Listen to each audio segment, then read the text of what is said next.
Tá, porque tem umas imagens, aí eu te peço para apagar de vez em quando. Essa é uma palestra que talvez não seja mais adequada para o público, porque eu acho que quantas pessoas aqui fazem psicologia, ou psiquiatria, ou psicanálise, enfim, psicologia? Todo mundo, né? Essa é uma palestra um pouco... a ideia dessa palestra é argumentar que existe um programa de pesquisa freudiano em curso, ainda que a maior parte das pessoas fazendo isso não se reconheçam em Freud, né? Então, nesse sentido, não é uma palestra que vai falar... é uma palestra mais para um público de biólogos céticos do que para psicólogos, tá? Mas, enfim, vamos ver se vocês acham interessante. Acho que é legal a gente começar pensando em como era o ambiente de neurociências na época que o Freud estava fazendo a contribuição psicanalítica, a contribuição, digamos que é diferente da neurociência do tempo dele, né? Então, no final do século XIX, no início do século XX, a coisa mais científica que você podia encontrar relacionada ao cérebro era a anatomia, né? Você já tinha aí uns 200 anos de alguma anatomia, tinha uns 50 anos de uma anatomia com métodos poderosos, né, a partir do Golgi. Então, aqui está o Carral, né? Ninguém duvidava, né, era inquestionável que neuroanatomia era uma coisa sólida, uma coisa que você podia desenhar, contar, projetar, né? Naquela época eles já podiam projetar as lâminas, as pessoas podiam ver aquilo que você via no laboratório, você podia mostrar para outra pessoa. Era uma coisa sólida, uma coisa confiável, né? Também existia já alguma coisa muito sólida na fisiologia. Então, na mesma época que o Carral estava trabalhando, tinha o Sheraton, tinha o Adrian, estavam medindo potenciais elétricos e tentando dar uma descrição em termos de taxa de disparo, que até hoje a gente usa. Quer dizer, até hoje a gente está falando do cérebro em termos muito rudimentares, quer dizer, o número de vezes que um neurônio dispara por unidade de tempo. Isso ainda é aquilo que a gente pode fazer. E isso é uma coisa muito sólida também, parece sólida, né? E o Freud, o que ele estava estudando? Então, a partir de um determinado momento, ele, né, tem um desenvolvimento na clínica dele, ele passa a trabalhar com associação de palavras. Então, a pessoa vinha para o divã, fazia livre associação. Então, o objeto de estudo dele era um objeto que, em si, foi atacado. Por quê? Naquela época, você não tinha computador, você não tinha como fazer uma análise estatística do que a pessoa falava. Tudo dependia da maneira como ele ia individualmente interpretar aquilo que aquele paciente individualmente ia interpretar, e que é até hoje a clínica psicanalítica. Então, isso foi acusado desde o início pelas pessoas com quem ele conviveu, tanto fazendo anatomia quanto fazendo farmacologia. Foi acusado de ser uma coisa pouco científica, um blá blá blá, alguma coisa que no próprio objeto já tinha um cerne de frouxidão.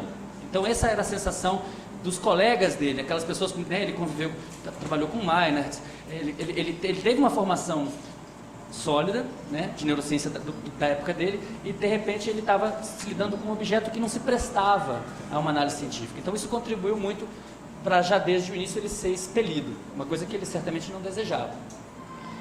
Tem uma outra coisa que é ainda mais profunda, né, que é que quando as pessoas estão nessa circunstância, fazendo associação livre, depois que elas falam dos seus problemas cotidianos e prosaicos e aquilo se repete, a pessoa começa a ir toda semana, vai ter uma hora que ela vai convergir para os mesmos assuntos. De que as pessoas vão falar nessa situação? Elas vão falar de amor, de sexo e de morte, né? No frigir dos ovos, elas vão falar de amor, de sexo e de morte. E essa mistura é uma mistura explosiva. E se ela é explosiva hoje, imagina 100 anos atrás. Imagina no ambiente em que ele construiu a obra dele. Então, ele passou a ser atacado porque fazia uma coisa que era não científica no seu objeto, que era um objeto que não se prestava a uma coisa sólida como anatomia ou fisiologia, e porque o que as pessoas falavam era uma coisa que chocava a sociedade, que solapava as bases morais da sociedade. Então, ele vai sofrer uma crítica, né, desde sempre, e que vai se acirrando na medida em que a Alemanha vai desbordando para o nazismo. É uma crítica moral, né? Então, esse livro contra a psicanálise é um livro que vai falar, não, é um judeu depravado, né? Está falando da sexualidade de crianças, pobres crianças.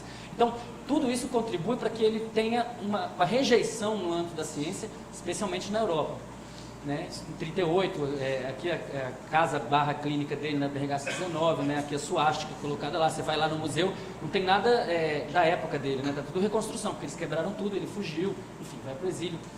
Então, tudo isso contribui para que ele seja expulso da ciência.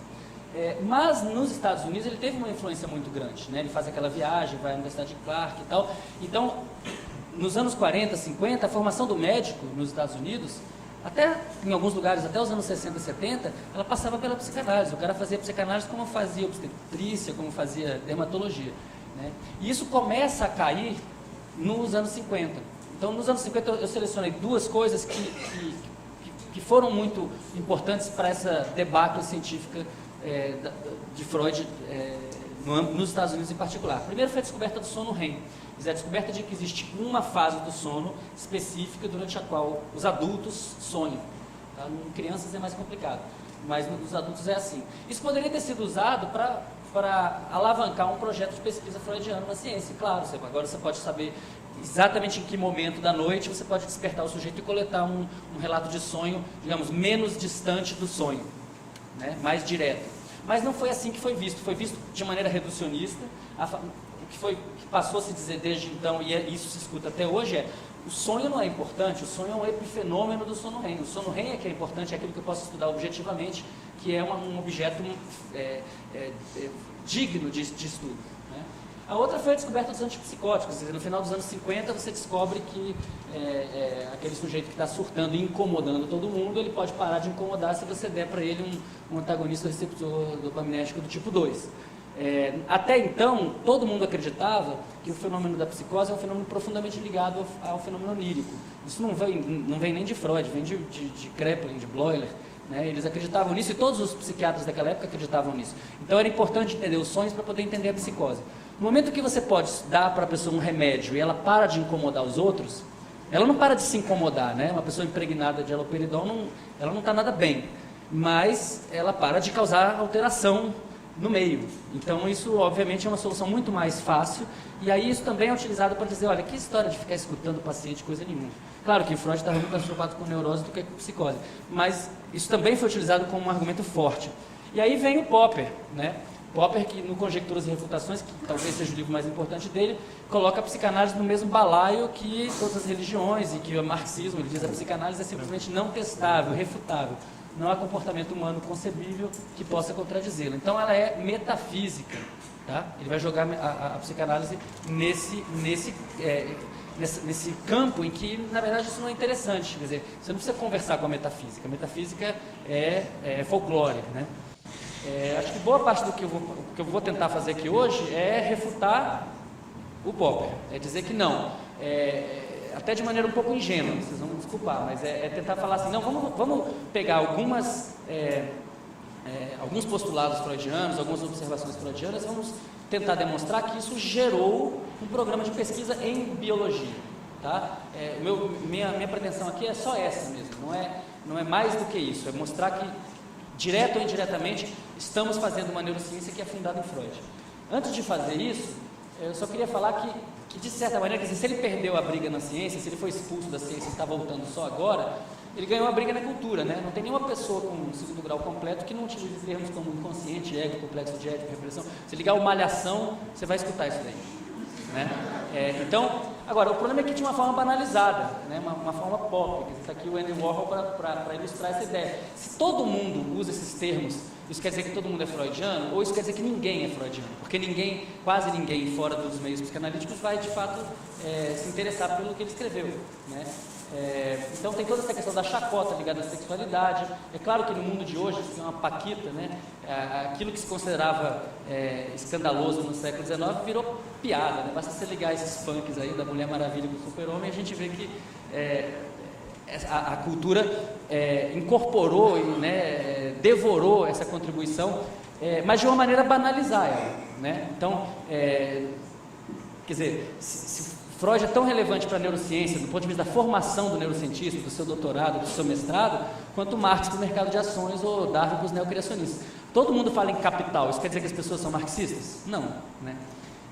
Então, eu diria que para a maior parte das pessoas fazendo aquilo que a gente chama de ciência, Freud se tornou, para alguns, um charlatão e para outros um poeta. Quer dizer, algumas pessoas com um pouquinho mais de respeito falando, ele escrevia umas coisas interessantes que não são verdade, e outros dizendo, não, ele era um mistificador, ele estava querendo, enfim, toda a questão de ele ter se tornado uma celebridade, o fato de ele gostar disso, enfim. Bom, o que é o objetivo aqui? O objetivo é de maneira um pouco simplista, um pouco ingênua, tá? Separar alguns postulados e tentar, no final da palestra, dar uma tradução biológica contemporânea. Ou seja, eu vou tentar traduzir essas frases em termos biológicos contemporâneos, de maneira um pouco simplista, eu admito. Tá? Mas por que esse simplismo? Porque a posição que eu estou atacando é uma posição extremamente simplista. Então, quais são esses postulados que eu selecionei? Grande parte do processamento mental é inconsciente. Ele não inventou essa é uma ideia que você pode, dependendo de como você lê isso está lá no século 3, 4 a.C., né? Mas certamente ele centralizou isso, quer dizer, isso é fundamental para entender o que ele fez e tem uma série de consequências disso. Então, se isso aqui for verdade, tem consequências a extrair, né? Traumas sexuais infantis causam psicopatologias na idade adulta. Na época em que ele propõe isso, criança não era nem gente, né? Criança era nas classes baixas era uma coisa esperando a hora de poder trabalhar, né? E a sexualidade, então, imagina, coitado, aquele anjinho tem sexo. Isso é uma coisa meio óbvia hoje em dia. Várias coisas que ele propôs são óbvias, então por serem óbvias a gente nem reconhece como sendo uma contribuição dele, né? Vamos falar disso um pouco.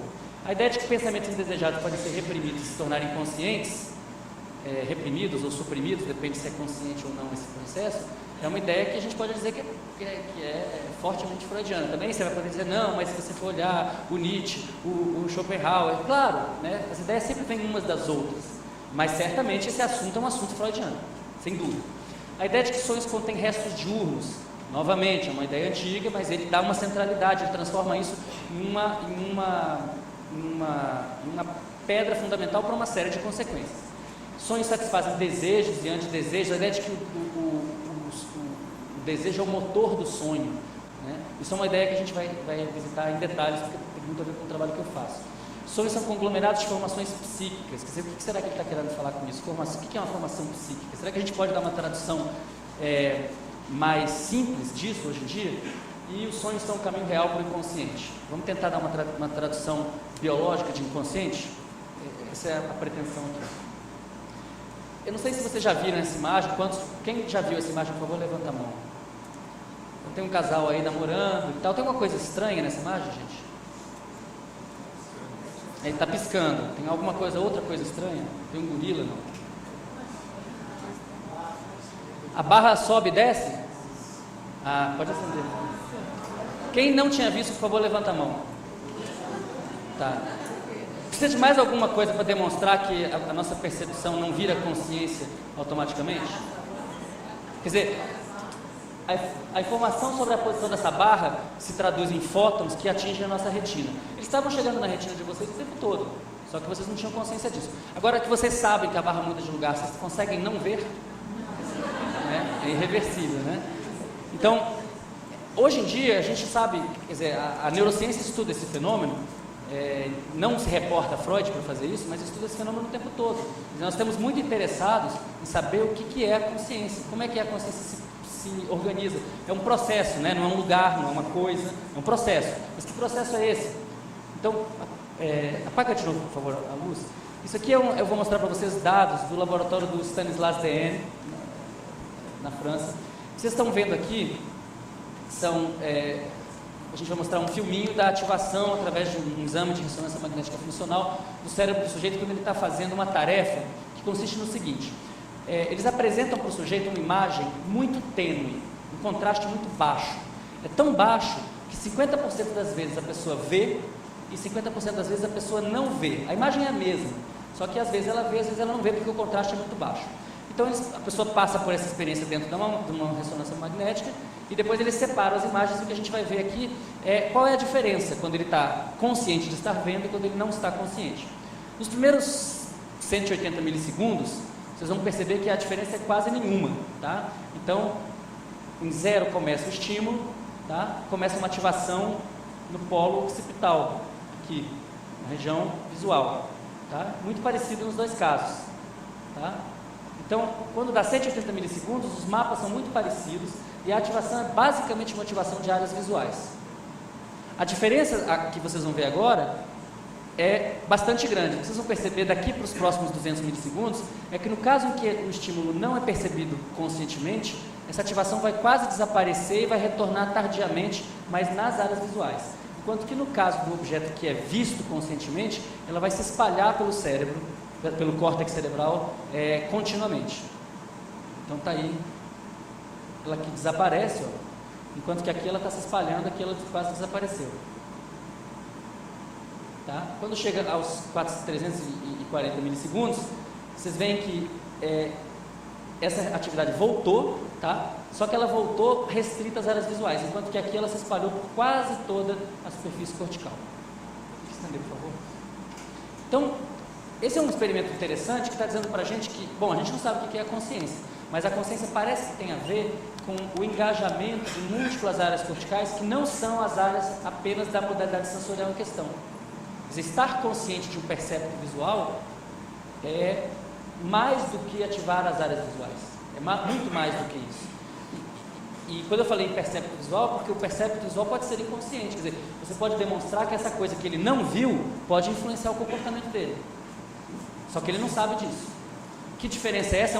É uma questão em aberto, uma boa questão para qualquer estudante de pós-graduação em neurociência, né? Aliás, talvez seja a questão, e certamente ela está ligada à noção de que as coisas são conscientes ou inconscientes, e que o inconsciente na verdade é muito maior do que o consciente. Isso é uma noção freudiana. Então, nesse sentido, é uma pesquisa que está fundada em Freud.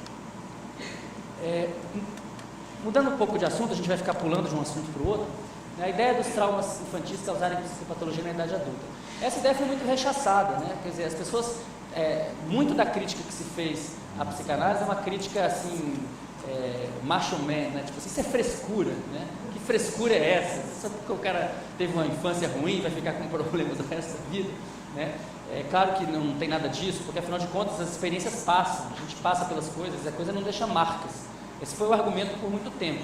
Hoje vem ao encontro dessa proposição freudiana um aliado insuspeitado, são estudos totalmente moleculares, né, que é o conhecimento que a gente tem da epigenética. A epigenética é uma coisa muito recente, tem 15, 20 anos talvez, portanto deve ter muita coisa para a gente descobrir, e é o estudo das modificações, não das bases que organizam os genes, não do DNA em si mesmo, mas de modificações químicas dessas bases. Tá? Então, por exemplo, a metilação dessas bases pode levar a uma mudança na maneira como elas são transcritas e depois leva à tradução das proteínas. Então, os genes não fazem nada sozinhos, né? Eles precisam ser expressos. E para eles serem expressos é preciso que proteínas reconheçam promotores para fazer a ancoragem de uma polimerase que vai fazer uma fita de RNA, que depois vai levar à tradução, chegar na proteína.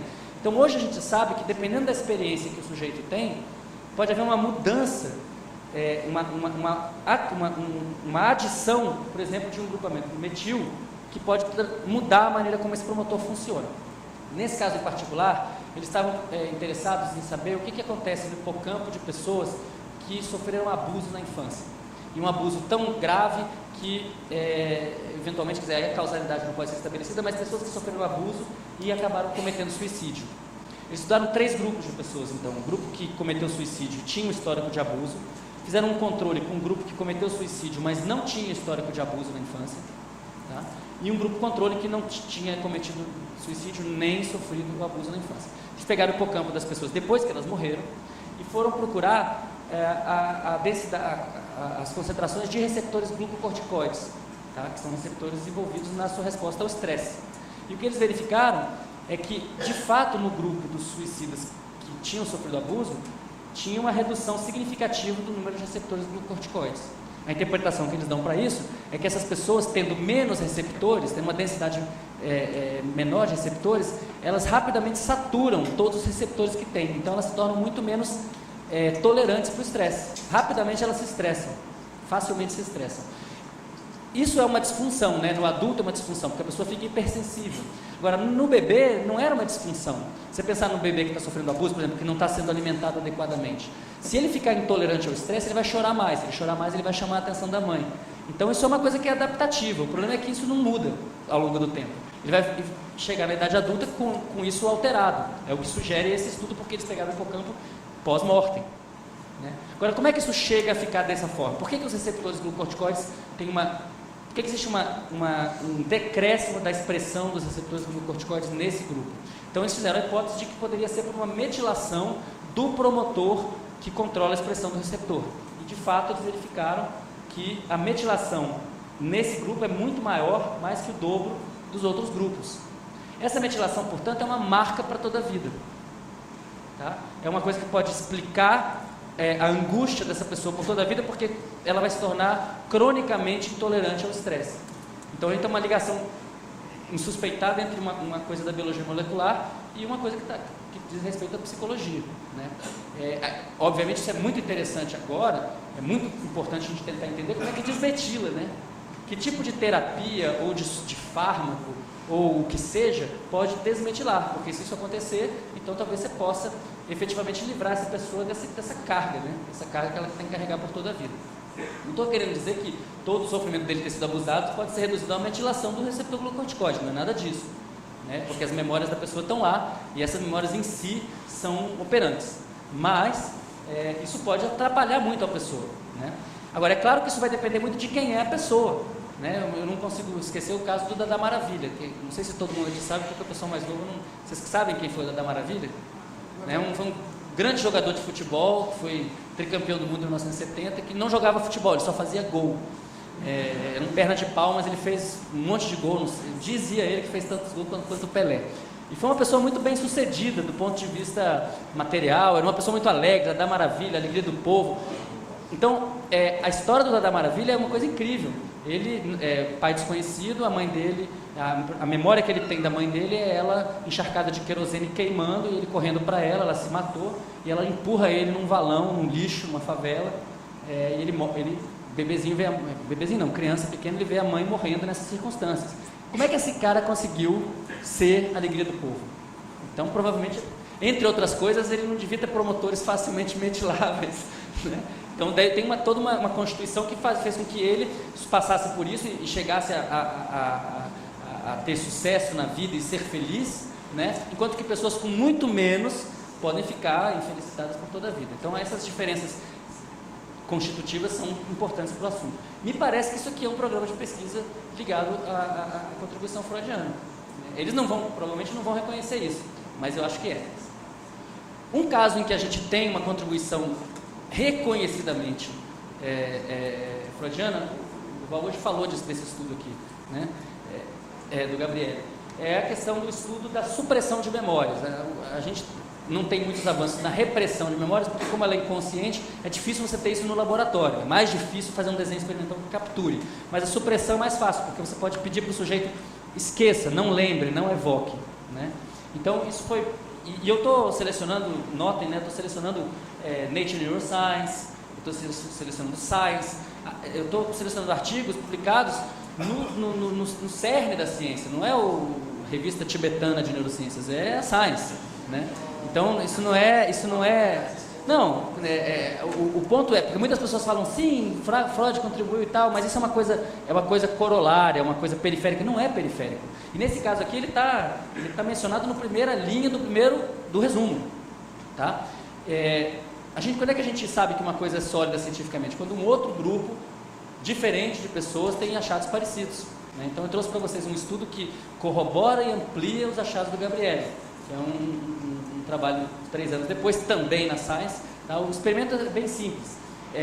As pessoas eram treinadas em associar 40 faces diferentes com 40 imagens de teor negativo, imagens de acidentes, de mutilações, coisas que podem mobilizar o afeto fortemente, que é importante para você ter um sinal na ressonância.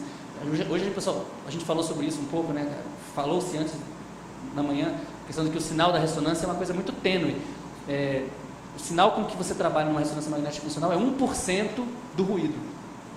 1% do ruído. Então, realmente é uma coisa muito delicada. Por isso que você tem que fazer protocolos robustos para poder ter algum sinal, né? Então, a pessoa aprende essas associações e aí ela vai para dentro da máquina.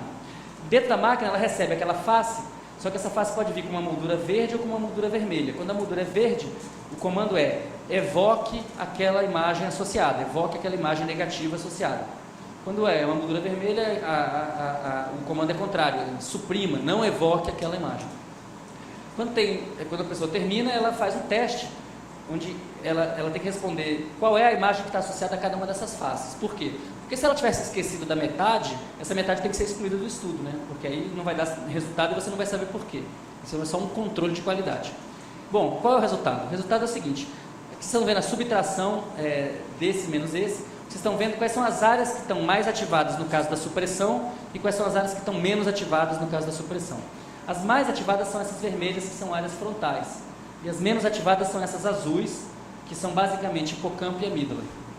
Então olha que interessante, quando a pessoa está suprimindo conscientemente a memória, ela está ativando regiões que têm a ver com intencionalidade, controle executivo, que é o jargão, e está inibindo regiões que têm a ver com a memória episódica, hipocampo, e que tem a ver com a valoração negativa daquelas imagens, amígdala.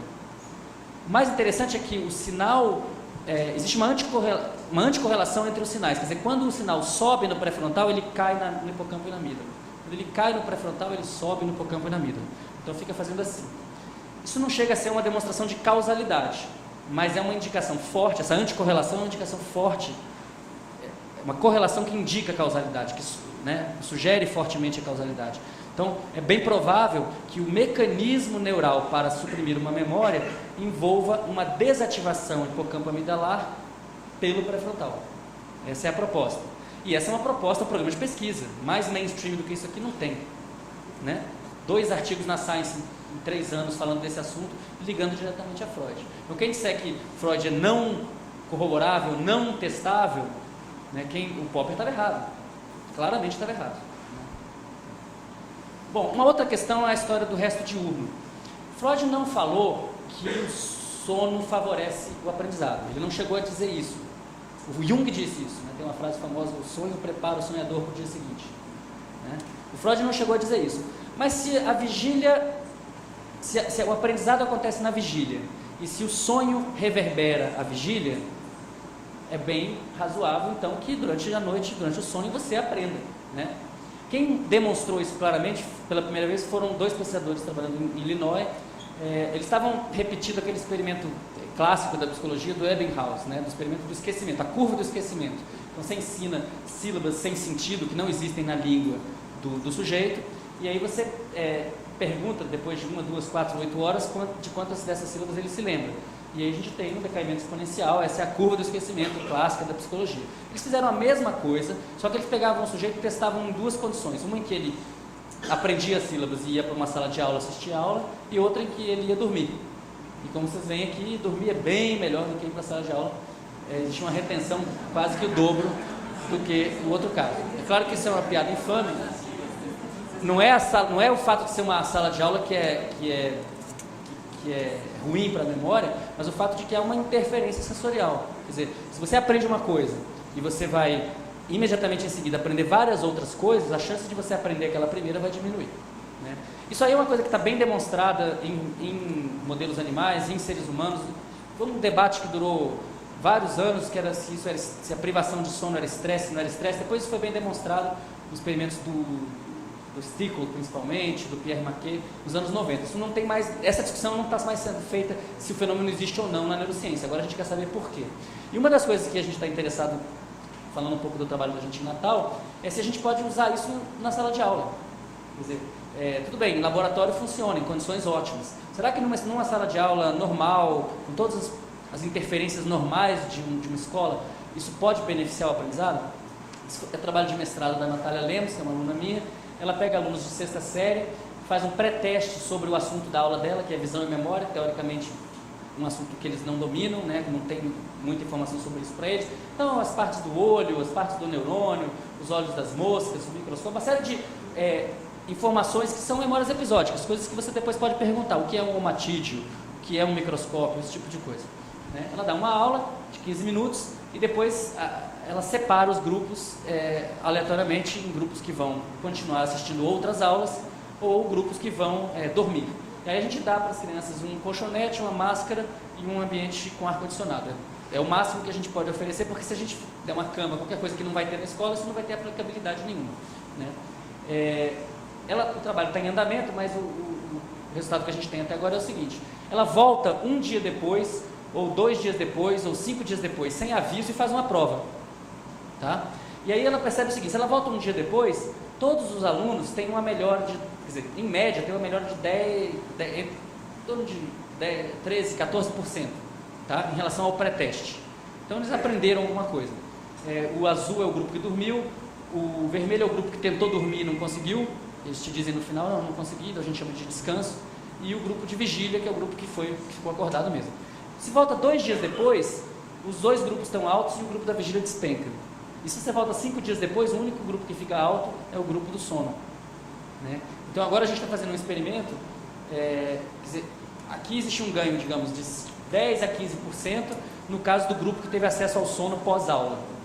O problema é que eles perderam 2 horas de aula, é o que a diretora da escola vai falar para você. Então você tem que, esses 10 a 15% talvez não sejam suficientes para justificar essa intervenção.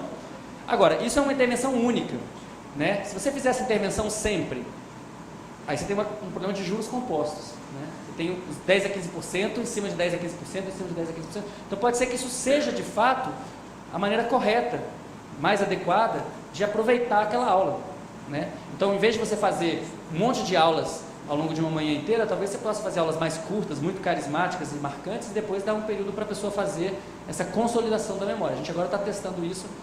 Agora entrou em greve lá, enfim, nosso experimento foi destruído pela greve. Mas o experimento é esse: a gente pega uma disciplina que é física, no IFRN, que é o antigo centro de Cefet, né? Então, depois da aula de física, eles dormem. E aí a ideia é comparar o que acontece com as notas deles em relação às outras disciplinas, em relação ao histórico deles pregresso. Tá? Isso estava em curso, agora parou, vai voltar. Mas a ideia é essa. Quando eu comecei a fazer o experimento há 4 anos atrás, a pessoa que era secretária da Educação no Rio Grande do Norte falou: não, vamos fazer no estado inteiro. Eu falei: mas eu nem fiz o experimento. Não precisa, a gente sabe que vocês são ótimos. Eu falei: não dá, né? Porque qual é a garantia que a gente tem de que isso faz sentido? Então agora eu estou mais confiante de que pode valer a pena fazer uma coisa em maior escala. Se isso funcionar, é uma tecnologia de baixo custo. Isso eu acho que é uma neuroeducação interessante. É uma coisa de baixo custo que você pode aplicar em qualquer lugar e que talvez melhore a eficiência do aprendizado, porque na verdade o que existe na escola, as pessoas perdem muito tempo, né, em sala de aula, fazendo nada, fazendo coisas chatas. Enfim, isso é um exemplo de uma pesquisa que, na minha opinião, é uma pesquisa de base freudiana. Agora, o que eu realmente tenho me preocupado nos últimos 15 anos é quais são os mecanismos, o que acontece no cérebro para a gente poder consolidar uma memória durante o sono. O que são esses restos diurnos? Qual é o correlato disso? Molecular, celular? O que é isso? Então, uma maneira de estudar isso é com eletrodos. Você pode fazer abrir o crânio do animal, inserir matrizes de eletrodos, depois você fecha isso daí com acrílico e você pode saber o que os neurônios daquela região que você está estudando fazem, saber como eles funcionam, enquanto o animal está realizando comportamentos naturais ou aprendidos, enfim. Tem vários exemplos de restos diurnos eletrofisiológicos, quer dizer, da reativação durante o sono de padrões de ativação neuronal que você observava na vigília. Tá? Eu trouxe para vocês um exemplo que é particularmente convincente, que é um experimento feito em pássaros, um experimento do Dan Margolish. É um estudo com mandarim, que é um pássaro australiano, e aqui tem uma representação do canto dele. É um animal territorial, ele canta, o macho canta para a fêmea. Aqui é uma sílaba, o X é tempo, o Y é a frequência do canto e a cor representa a potência naquela frequência. Então aqui é uma sílaba, aqui é outra sílaba, aqui é outra sílaba grande, uma pequenininha e uma outra sílaba. Uma coisa assim tipo que pra gente é horrível, mas pra fêmea do mandarim é uma maravilha, tá? Então esses bichos, eles aprendem esse canto com o pai, eles copiam o canto do pai quando eles têm mais ou menos 3 meses de idade, e eles são um tipo de aprendiz que a gente chama de ciclo fechado. Eles aprendem esse canto e esse canto fica estável pro resto da vida. Ele vai cantar o mesmo canto até morrer, tá? Um canto fixo, diferente de um canário que todo ano muda o canto. O que é interessante aqui? Então eles colocam eletrodos num núcleo motor, um núcleo que, se você lesar esse núcleo, o animal não canta, tá? É um núcleo que é ativado por essas sílabas aqui. É um núcleo que projeta para os núcleos que controlam a siringe, que é o órgão vocal. Então, se você coloca um eletrodo lá, cada neurônio que você registra tem um padrão de ativação muito específico. Significa o quê? Aqui quando o animal está cantando, cada linha dessas é um potencial de ação, é um disparo neuronal, é uma despolarização do neurônio. Então, esse neurônio, ele dispara 2 rajadas no meio dessa sílaba e uma rajada no final. Ele pula essa sílaba aqui, aí ele dispara uma rajada no começo dessa sílaba, 4 rajadas no início dessa sílaba, mais uma, pula essa e depois mais uma. Se ele cantar 1000 vezes, esse neurônio vai disparar sempre nos mesmos lugares. Então, o que a gente chama de uma assinatura neural, uma ativação que identifica o funcionamento desse neurônio em relação ao comportamento global, que é o canto. O que é interessante é você ver o que esse neurônio faz quando o animal está dormindo. O que vocês acham que ele faz? A mesma coisa. Faz a mesma coisa. É um exemplo muito, muito convincente, porque isso aqui é o dado, né? Não é uma análise mostrando desvios padrões, Z-score, etc. É o dado, é o que você obtém. Então, a gente poderia dizer, com alguma liberdade poética, que esse animal está sonhando com o próprio canto. Né? Por que esse exemplo é tão convincente? Porque todos os neurônios desse lugar no cérebro chamado núcleo RA representam um único objeto do mundo, que é o canto do próprio pássaro. Se você faz esse mesmo experimento num mamífero, no córtex ou no hipocampo, você não vai ter essa reativação precisa do padrão. Você vai ter uma reativação que é significativa estatisticamente, mas ela é de baixa fidelidade. Por quê? Porque o hipocampo e o córtex cerebral de um mamífero não representam um único objeto do mundo, representam todos os objetos do mundo. Então você tem, na verdade, padrões multiplexados, uns em cima dos outros. Então você consegue extrair aquele padrão matematicamente, mas não a olho nu. Agora, no caso do pássaro, como aquele núcleo inteiro só se dedica a um objeto, você não precisa de fazer nenhuma análise matemática. Você olha o dado, você vê como ele é. Tá? Então isso é uma coisa bastante estudada. Eu tenho feito isso em rato bastante. O experimento é muito simples. Coloca o animal numa caixa que não tem nada, a não ser a comida e água normais, por horas ou dias. Ele fica lá em uma situação bem monótona. Depois, de noite, quando ele está muito ativo, no escuro, usando luz infravermelha para poder observar o comportamento, a gente oferece objetos novos. Tá? E depois de 20 minutos, 1 hora, a gente tira os objetos e aí continua registrando os animais por horas ou mesmo dias. Eu já fiz isso aqui por 5 dias, sem parar. E basicamente o que é interessante é que tanto aqui quanto aqui, ele está fazendo o ciclo sono-vigília dele. Ele está passando pela vigília, pelo sono de ondas lentas, slow wave sleep, e pelo sono REM. Tá? Esse é um sono sem sonhos nos seres humanos, esse é um sono com sonhos nos seres humanos, adultos. Então essa situação é muito semelhante a essa. Agora, o que é diferente? O que é diferente deve ser diferente daquilo que está na cabeça do bicho, o que ele está pensando, o que ele está sonhando, o que ele está evocando. Né? Como é que você prova quando você mostra isso aqui para neurocientistas que têm os 2 pés e as 2 mãos na biologia experimental, no behaviorismo, é um experimento não controlado, porque o animal faz o que ele quer, né? Ele explora os objetos livremente. Então você tem que mostrar que o animal aprendeu alguma coisa. Uma maneira fácil de fazer isso é você expor esse animal no dia seguinte a alguns dos mesmos objetos familiares e outros objetos novos. E eles têm uma clara preferência pelos objetos novos. Então, se eles preferem os novos, é porque eles sabem a diferença entre os novos e os velhos. Né? Então, uma coisa que a gente descobriu está expressa aqui nesse slide. Aqui vocês estão vendo a atividade de 12 neurônios do hipocampo. Cada linha dessas é um neurônio. Tá? Então, tem 1 a 12 no hipocampo, 1 a 12 no córtex somestésico primário, que é um córtex que recebe a informação dos bigodes do rato. Ele usa os bigodes para fazer essa exploração, tá? As vibríceas. E isso é uma região específica que chama campo de Barris, que recebe essa informação, S1. E a gente usou a área visual primária como um controle, porque foi feito no escuro. Então, teoricamente, não deveria ter nada numa área cortical, enfim, que não foi ativada pela experiência, em tese. A história é um pouco mais complicada, mas eu vou focar só no que interessa aqui hoje. Vocês podem ver o seguinte: as taxas de disparo, que estão representadas pelas cores, no caso azul significa uma baixa taxa de disparo, elas não se alteram no hipocampo antes e depois da experiência. A experiência aqui é só essa barra vermelha. Tá? Então as taxas de disparo não estão diferentes, nem no hipocampo e nem no V1, nem no córtex visual. Então, se aumento de taxa de disparo ou mudança de taxa de disparo é um correlato de memória, a gente pode discutir se é ou não é. Mas se for, nem V1 nem o hipocampo tem memória dessa experiência. Tá? Memória de longo prazo. Olha o que acontece em S1. Existe uma alteração persistente das taxas de disparo por várias horas. Aqui a gente tem 5 horas de experimento. Tá? Eu peguei só os períodos de sono de ondas lentas. Esse fenômeno ele é mais robusto no sono de ondas lentas, também acontece no sono REM e é menos robusto na vigília, mas também existe. Tá? Agora, por que isso aqui é relevante para a gente, é interessante? Porque a gente tem um fenômeno mnemônico, tá?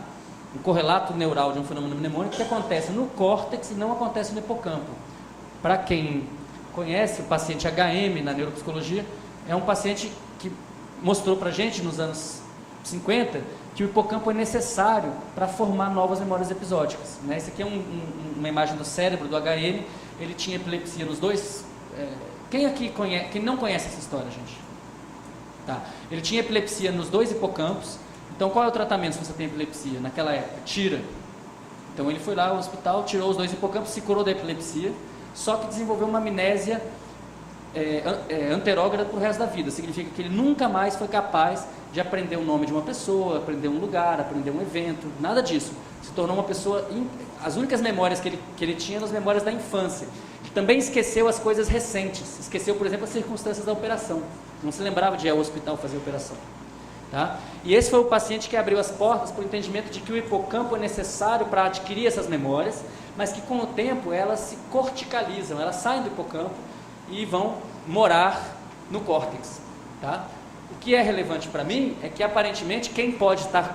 Ninguém sabe como isso é feito. E talvez seja feito no sono, através de um resto diurno que ocorre no córtex e não ocorre no hipocampo. Então talvez o sono seja responsável por corticalizar as memórias. Então a gente está ligando uma contribuição freudiana, que é o resto diurno, com uma coisa extremamente central na neurociência cognitiva, que é a corticalização das memórias. Bom, agora, a gente sabe desde o Reb, de 49, no livro A Organização do Comportamento, que você não forma uma memória de longo prazo baseada em alteração de taxa de disparo. Quer dizer, quando você adquire uma memória nova, você precisa de fato reverberar essa memória a nível eletrofisiológico. Então você pode medir que aqueles neurônios vão ficar disparando mais ativamente por algum tempo.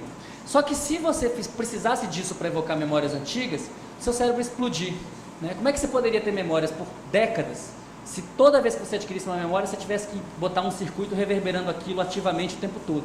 É como se você tivesse que manter, aquela história do juggling, né? do cara que fica jogando as bolas, assim, você tivesse que manter todas as memórias ativadas. E não é assim, na verdade as memórias ficam latentes, né? E aí a gente está começando a chegar perto da definição de inconsciente. Então, como é que isso pode ser possível? Isso pode ser possível fazendo uma modificação morfológica dos neurônios, então modificando a maneira como as sinapses se organizam, né? Aquilo que o Reb chamou de modificação morfológica, que a gente hoje chama de plasticidade sináptica. É a mesma coisa, só que com outro nome. Então, como é que isso é possível? Isso é possível não a nível da membrana, que a gente tem uma representação da membrana, meio extracelular, meio intracelular, receptores glutamatérgicos, tá? Mas é possível através de uma cascata de proteínas. Vocês não precisam se preocupar com isso, com essas caixinhas aqui. O fato é que você tem uma série de proteínas que ficam passando fosfato umas para as outras, até que elas podem entrar no núcleo, né, e ativar a transcrição de genes. Então, como é que se modifica a forma do neurônio? Modificando a maneira como determinados genes se expressam, faz mais daquilo, faz menos disso, né, para você produzir mais sinapses, ou menos sinapses, ou retrair, ou, enfim, expandir. Então, a pergunta que eu me fiz no doutorado, quando eu contei aquela história para vocês antes, quando eu comecei a me interessar por esse assunto, será que esses fatores aqui, que são fatores que a gente chama de fatores de plasticidade sináptica, ou plasticidade neuronal, será que eles estão ativados durante o sono? Será que existe uma marca molecular dessa experiência no sono? Eu me concentrei especificamente num gene que chama ZIF268. Esse é um gene muito importante para a consolidação de memórias. Como é que a gente sabe disso? Você pega um camundongo e faz uma linhagem de camundongo que não tem esse gene. Tá? Um camundongo nocaute para o gene ZIF268. Esse é um animal que aprende tudo no dia 1 e não lembra de nada no dia 2. Ele não consolida a memória. Ele aprende. O problema dele não é de aquisição, mas ele não pode consolidar isso e levar isso no longo prazo. Por quê? Porque ele tem a reverberação. Ele tem isso aqui, ó, mas ele não tem isso aqui. Ele não tem esses constituintes aqui. No caso, esse em particular. Tá? Então, eu fiz essa pergunta. Foi o meu primeiro experimento nesse assunto, durante o doutorado. Como é que você estuda esse tipo de gene? Esse a gente chama de gene imediato, porque ele é o primeiro, ele faz parte da classe de genes que são os primeiros a serem ativados quando acontece alguma coisa na vida do neurônio. Depois tem vários outros genes que ele controla. Se vocês forem ver, ele é o fator de transcrição. Então a proteína volta para o núcleo e vai ativar a transcrição de 300 outros genes. Ele é uma espécie de amplificador. Se você ativa o ZIF, você ativa, por exemplo, as sinapsinas, que são as proteínas mais abundantes da sinapse. Você quer fazer uma sinapse nova? Você precisa de sinapsina. Então você precisa de ZIF. Tá? Ele é expresso, o RNA dele, ele atinge o pico 30 minutos depois do estímulo. Tá? Então se você estimular essa célula, daqui a 30 minutos vai ter um pico de ZIF268. Então se você está interessado em utilizar o ZIF para tirar uma fotografia de ativação do cérebro, você faz o seguinte: deixa o animal entrar em vigília, ou em sono de ondas lentas, ou em sono REM. até um determinado critério. Aí você acorda o animal, de forma que essa última meia hora é igual para todo mundo, e aí você vai ter um pico de RNA, o RNA que você vai medir 30 minutos depois, você vai dizer que ele se refere a essa experiência aqui. Essa experiência que aconteceu 30 minutos depois, tá? Então, na verdade, é uma fotografia, como se você tivesse uma máquina fotográfica, não digital, que você abrisse ela e deixasse ela filmando por meia hora uma avenida. Você vai ver o quê? Você vai ver linhas amarelas que são os carros passando, né? Então, nessa meia hora, por isso que essa meia hora é igual para todo mundo, porque eu não estou interessado nessa história, eu estou interessado nisso aqui, ó. Estou interessado em diferenciar a vigília de ondas lentas e sono REM. Tá claro como é que o experimento é feito? Quando dá meia hora, você vai lá e sacrifica o animal, né? Tira o cérebro dele, congela, corta e faz uma hibridização in situ. Eu vou mostrar para vocês o resultado. Agora, eu fiz um experimento que não tinha só essa variável do sono e da vigília, tinha uma outra variável, que é a experiência do bicho. Se é um resto diurno, tem que ser um resto de alguma coisa, né?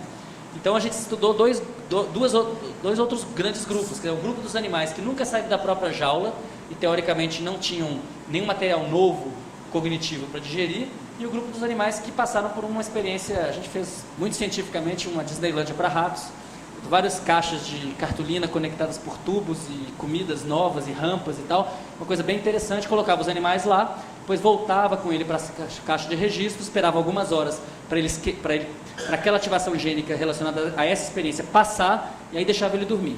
E qual foi o resultado? Bom, no grupo controle, vocês estão vendo aqui, são um hemisfério de um corte frontal do cérebro do rato, um autorradiograma de uma hibridização in situ para ZIF 268, utilizando uma sonda marcada radiativamente, etc. Ponto é, onde está vermelho tem muita expressão, onde está amarelo tem média expressão, onde está azul tem pouca expressão do gene, tá? Então, no controle tem muita expressão na vigília, no córtex e no hipocampo. No sono de ondas lentas isso cai drasticamente e continua baixo no sono REM, tá? Então, no controle, o sono é um sinal para parar a expressão do gene ZIF 268. O que acontece no animal que teve a experiência nova? Ele começa com na vigília tem uma expressão alta, no sono de ondas lentas ela é baixa, e no sono REM ela volta, é uma reindução. Então olha que interessante, se o animal teve uma experiência nova, quando ele entra no sono REM, ele reativa a expressão de um gene que leva à formação de novas memórias, a consolidação de novas memórias.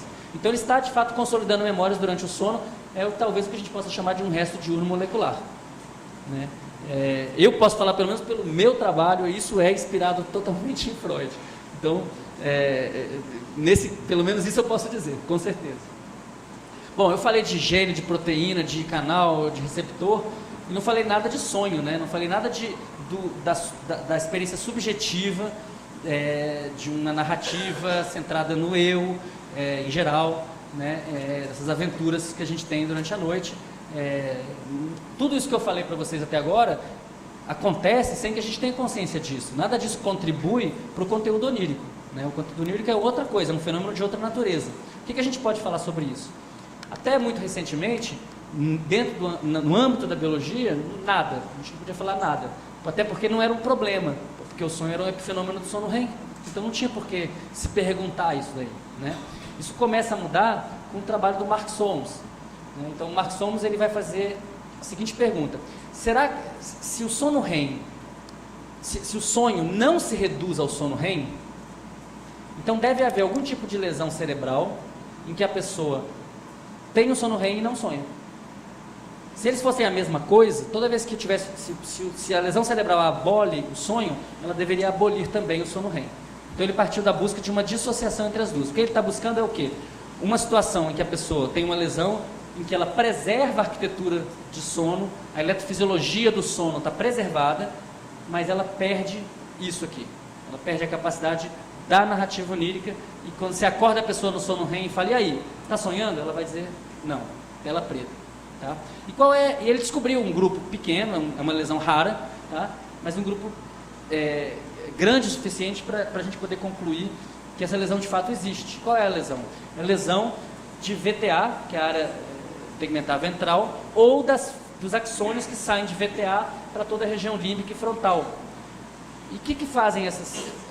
Qual é a modulação de VTA? A modulação dopaminérgica, né? A gente tem dois grandes núcleos dopaminérgicos, um núcleo que projeta por estriado, que tem a ver com movimento, e esse núcleo que projeta né, fibras mesocorticolínicas, que tem a ver com recompensa e punição. Então, se você tem uma lesão de VTA, o animal se torna anedônico, né? Ou seja, o animal não evita a punição e ele não busca a recompensa, ele não tem mais desejos. Eu estou exagerando, né? Porque depende do tamanho da lesão e tal. Mas o que é interessante aqui?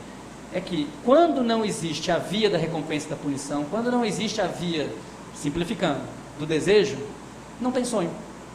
Então essa história de que o desejo é motor do sonho, não era poesia. Tem muita coisa sólida nisso. Quer dizer, sonhar não é simplesmente reativar memórias. É reativar memórias desejantes, é articular elas de modo a desejar alguma coisa. E tanto é assim que a estrutura típica do sonho qual que é? De uma busca. Geralmente o sonho você está indo atrás de alguém, você quer encontrar com alguém, você quer encontrar alguma coisa, um lugar. Às vezes uma coisa que você tem no início do sonho, uma pessoa que estava com quem você estava no início do sonho, aí você dá mole, a pessoa some e depois não acha mais. Quem aqui já teve um sonho assim, por favor, levanta a mão. Legal. Então, é legal porque a gente começa a poder fazer um discurso que pode navegar, né, sai da farmacologia, pode ir na introspecção, pode voltar. Não é uma redução, é um passeio, né? E eu acho que esse tipo de observação dos sonhos cria a possibilidade para a gente construir uma teoria dos sonhos biológica. Tá? É o que eu vou tentar, enfim, é alguma coisa que eu estou tentando fazer. Um outro trabalho que a gente deveria levar em consideração é o trabalho do Antti Revonsuo, o pessoal da Finlândia. Eles fizeram experimentos muito simples, na verdade quase triviais, mas sempre tem que, quando tem uma coisa muito óbvia que ninguém fez, é aí que você tem que correr e fazer, né? Foi o que eles fizeram. O que eles se propuseram foi estudar os sonhos de crianças que viviam em situações de muita violência e comparar com os sonhos de crianças com cultura muito semelhante, mas que não viviam a violência. Então, por exemplo, compararam os sonhos das crianças da faixa de Gaza com os sonhos das crianças da Jordânia, ali do lado, a mesma cultura, a mesma língua, enfim, alimentação, vestuário, etc., só que não tem o componente da violência cotidiana. E eles descobriram o óbvio, que quando as crianças da faixa de Gaza têm muito mais pesadelos.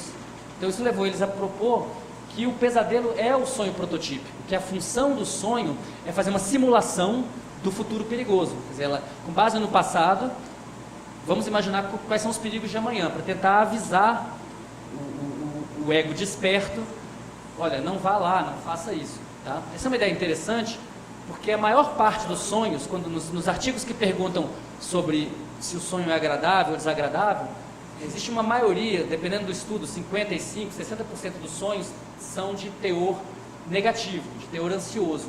Não exatamente pesadelos horrorosos, mas coisas que envolvem ansiedade, falta, enfim, coisas que não são agradáveis. Então, legal, a teoria é interessante. Mas e os outros 45%? Que podem, inclusive, ser muito agradáveis. Então, tem uma teoria interessante, mas incompleta, né? Quer dizer, eu traduzo isso da seguinte maneira. O pesadelo de uns pode ser o sonho gozoso de outros. Né? Quer dizer, os sonhos gozosos dos leões devem ser exatamente os sonhos pesadelos das zebras, né? Sinal trocado, e vice-versa. Quando as zebras têm um sonho bom é porque foi ruim para o leão.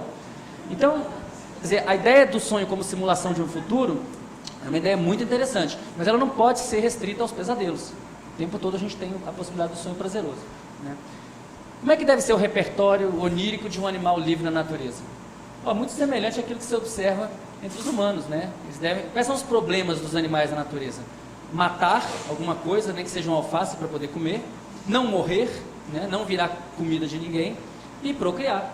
Né? Então, os sonhos devem ser com morte, sexo, amor, principalmente a questão do cuidado parental, né? Nos mamíferos em particular isso é muito importante, porque a gente vem ao mundo muito pouco preparado para sobreviver, né?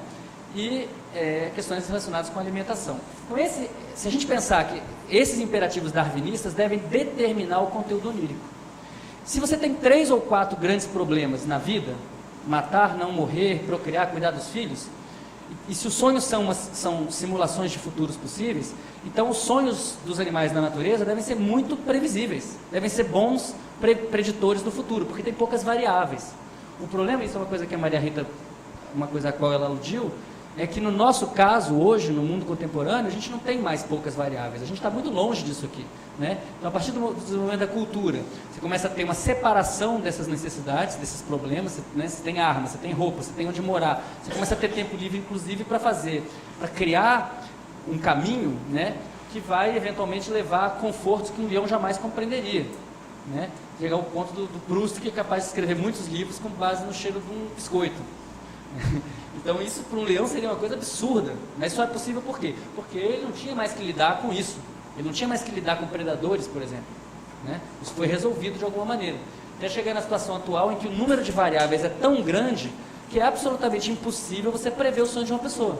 O que você vai sonhar hoje à noite? Não sei. Se você tiver um papel aí, eu te pedir para escrever os seus problemas, se eu te der 5 minutos, não vai ser suficiente, né? E meia hora? Também não, né? E 1 hora? Na verdade é infinito, porque a gente tem um monte de micro problemas que causam muita ansiedade, né? Agora, basta você ter um problemão grande na vida e você esquece os probleminhas, né? Então, quando você pega, se a gente quiser entender a função do sonho, o ser humano contemporâneo de classe média não é um bom modelo, porque o sonho não evoluiu nessa sociedade que é muito recente. O sonho evoluiu numa sociedade que vivia esses problemas. Nossos ancestrais hominídeos tinham esses problemas, né, para resolver. Tem um filósofo importante na Duke University, Flanagan, que escreveu um livro chamado The Spandrels of Sleep. Ele diz que o sonho é um subproduto do sono, que não tem nenhuma função, é um cara bem anti-freudiano. E o principal argumento dele, por incrível que pareça, é o seguinte: ele diz assim, eu nunca tive um sonho que me servisse para nada, para resolver problema nenhum. Você fala, bom, o professor titular da Duke não tem problema, né? Como é que ele pode querer usar a introspecção dele para entender como que evoluiu o sonho? O que tem a vida dele a ver com a vida dos nossos ancestrais hominídeos? Nada, né? Agora, coloca ele numa guerra. Com que soldado em guerra sonha? Sexo, amor e morte. É com isso que eles sonham. Os relatos são esses. Aliás, eles sonham tão intensamente, as experiências são tão fortes, quando eles voltam da guerra, eles continuam sonhando com isso. Que é o que um dos pilares da síndrome de estresse pós-traumático, que é o pesadelo recorrente, né? Uma memória fortemente entalhada, da qual você não consegue se livrar facilmente. Bom, para mais ou menos terminar, que acho que o tempo já deve estar acabando, eu queria mostrar para vocês os resultados de 2 experimentos que estão em curso no laboratório. Um já foi parcialmente publicado, o outro está, espero que a gente vai poder mandar o artigo até o final do ano. Isso aqui é um experimento feito, foi tese do André Pantoja, de mestrado, e envolveu outras pessoas, outros estudantes e pós-docs no laboratório. É uma tentativa de de estudar os sonhos de uma pessoa numa situação de ameaça, numa situação de violência, mas uma situação, obviamente, laboratorial.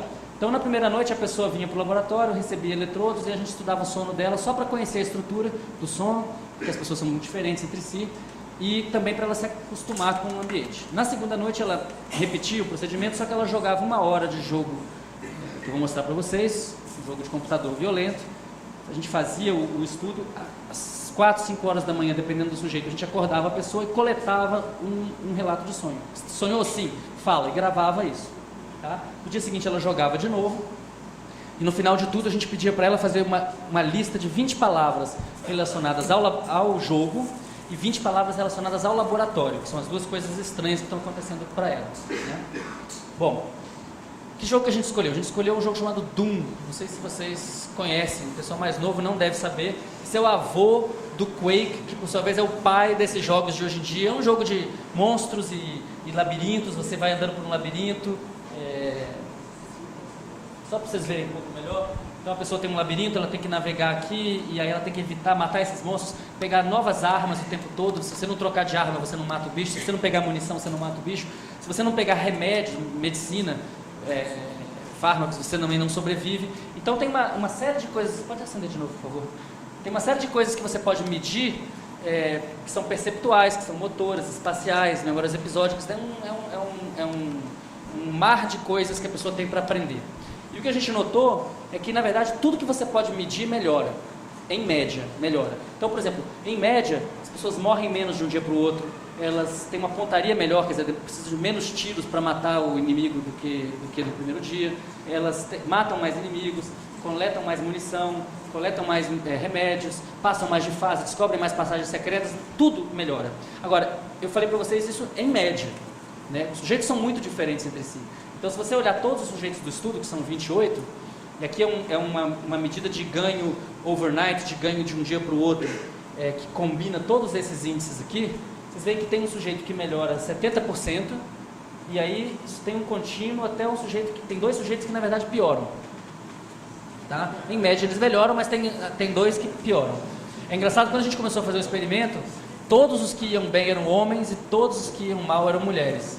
Né? E aí falou, então é uma diferença de gênero e tal. Aí eu falei, não, mas não pode ser uma diferença de gênero, não é possível, né? Porque a gente não evoluiu para jogar Doom. Então, qual que é o problema? É que as meninas não gostam de Doom. Doom é um jogo de menino. Né? Então a gente foi atrás das meninas, do subgrupo muito pequeno de meninas que adoram esse tipo de jogo. Encontramos elas, recrutamos e com certeza elas estão aqui em cima, não tem problema nenhum. As mulheres são tão boas quanto os homens para jogar Doom quando gostam. Bom, e daí? O que a gente descobriu sobre a ativação do cérebro durante o sono? Eu estou mostrando para vocês aqui dois sujeitos opostos. O primeiro sujeito é um sujeito que teve um alto desempenho de um dia para o outro. Significa que ele jogou mais ou menos no primeiro dia e jogou muito bem no segundo dia. Tá? Espera só mais um pouquinho, Alcides. 5 minutos. Isso aqui é interessante, não está publicado ainda e eu acho que isso aqui é relevante. Então, esse sujeito é um sujeito que melhorou muito de um dia para o outro, tá? E esse outro sujeito aqui é um sujeito que não melhorou nada. Ele jogou no primeiro dia tão bem quanto ele jogou no segundo dia. Não teve aprendizado. Esse cara não aprendeu, esse cara aprendeu muito, tá? O que a gente descobriu? Eu passei uns 2 anos, porque esse é o meu primeiro experimento com seres humanos, assim, com eletrofisiologia. Eu passei uns 2 anos tentando fazer as médias dos mapas entre os sujeitos. Falei, bom, pega os 25% que aprenderam mais e faz a média. Pega os 25% que aprenderam menos e faz a média. E olha, e não achava nada. E só depois que eu me eduquei nessa literatura que eu fui perceber que em eletroencefalograma não dá para fazer média. Por quê? Porque cada sujeito é um, totalmente diferente do outro. Se eu olho para esse mapa aqui e falo, esse cara foi bem ou mal? Não sei, não dá para saber. Tá? Agora, o que eu posso fazer é comparar ele com ele mesmo. Posso comparar esse cara quando ele jogou a primeira vez, com ele quando entrou em sono de ondas lentas, quando ele entrou em sono REM e quando ele jogou de novo. Por quê? Porque os eletrodos não mudaram de lugar, o sujeito é o mesmo, isso eu posso fazer. Então olha que interessante, o cara teve um determinado padrão quando ele jogou a primeira vez. Esse padrão em si não me diz nada. Esse padrão mudou bastante quando ele dormiu. Nesse caso se frontalizou. Tá? Mudou de novo no sono REM, uma outra coisa. E quando ele jogou de novo, se qualquer coisa, esse padrão aqui se parece com o do sono. É como se ele estivesse antecipando o padrão que representa um ganho de desempenho. Tá? O sonho prepara o sonhador para o dia seguinte. Sendo que nesse caso é sono de ondas lentas, né? Não é sono REM.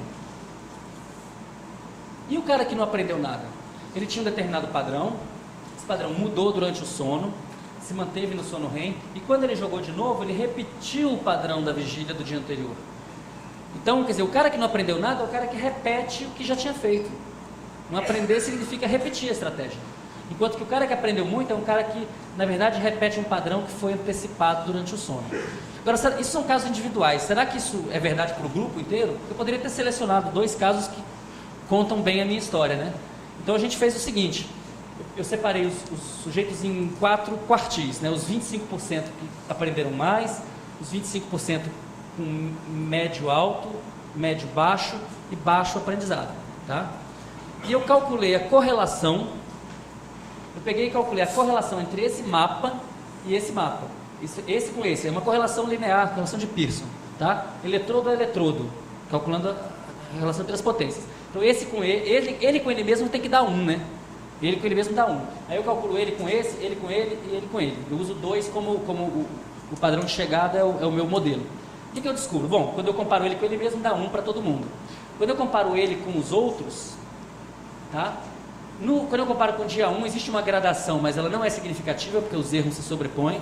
Quando eu comparo no sono REM também, tem uma separação aqui do grupo que aprende pouco, mas também tem uma sobreposição de erros aqui, essa diferença não é significativa. Agora, no grupo de sono de ondas lentas, claramente o grupo dos 25% que mais aprendem é diferenciado. A correlação média aqui é de 0,85. É alto pra caramba a nível do grupo. Significa que, de fato, a nível do grupo, o grupo que aprendeu mais é o grupo que antecipa o seu padrão durante o sono. Então, essa ideia antiga do sonho como um oráculo, um preditor, ela tem uma base na eletrofisiologia. Tá? Bom, mas eu falei bastante e ainda não falei de sonho. O que a gente sabe sobre o sonho, sobre a experiência subjetiva desses participantes? Então, a gente nota que os sujeitos, quase todos eles, sonham com alguma coisa relacionada ao jogo. Monstro, armas, sangue, etc. Mas eles também sonham muito com o laboratório. Tá? Qual foi a nossa estratégia? A estratégia foi tentar transformar essa coisa muito complexa que é o relato onírico dele, olha só, reducionismo metodológico, em um número. Tá? A pergunta é assim, será que eu consigo fazer um índice da intrusão do jogo no sonho e da intrusão do laboratório no sonho? Porque se eu puder fazer isso, aí eu posso ver como que isso se relaciona com o desempenho. Tá? Então o que a gente fez? Cada sujeito tinha essa lista de palavras. Sangue, monstro, serra elétrica, calibre 12, violência, etc. Isso aqui é um sujeito que escreveu isso aqui. E ele também escreveu relacionado ao ambiente, laboratório, cama, travesseiro, eletrodo, computador, aquilo que ele achou relevante.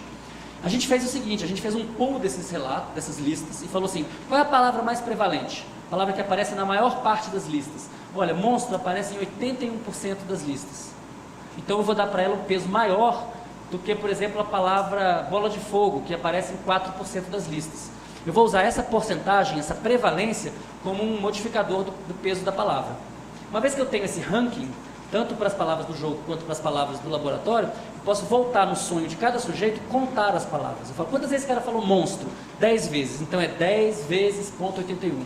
E quantas vezes ele falou arma? Olha, 3 vezes, então é 3 vezes ponto 81. E eu vou somando isso. No final dá um número. Então eu posso falar, qual foi a intrusão de jogo no sonho desse sujeito? Ah, foi 12.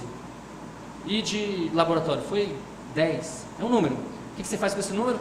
Você plota. Né? Então aqui vocês têm a intrusão de jogo no eixo X com um parâmetro de desempenho. Quanto que ele explorou, quantas fases ele passou, quantas vezes ele morreu. Tá? Cada ponto aqui é um sujeito. Olha que interessante. Se o cara não sonha nada com o jogo, o desempenho dele é ruim. Se ele sonha mais um pouquinho, o desempenho aumenta. Se ele sonha mais um pouquinho, o desempenho aumenta. Vai aumentando até um máximo. E aí ele vem caindo. O melhor ajuste aqui é um ajuste de um U invertido, na função quadrática, um U invertido, tá? Isso para tudo que eu medi para jogo, dava isso. Será que isso é inespecífico? Será que qualquer tipo de sonho dá a mesma coisa? Não. Se você fizer isso para o laboratório, não dá o U invertido. Eu fiquei um tempão tentando entender o que ele significava, até que a ficha caiu. Na verdade, ele significa uma lei muito geral da biologia, que é verdadeira para humanos e ratos e moscas, que é a lei de Yerkes-Dodson, que todo mundo aqui conhece, nem que seja pela própria experiência. Né? Se você não tem nenhum alerta, você não aprende. Se você tem mais alerta, você aprende melhor, até um máximo. Daí para frente, não é mais alerta, é estresse. Você começa a piorar.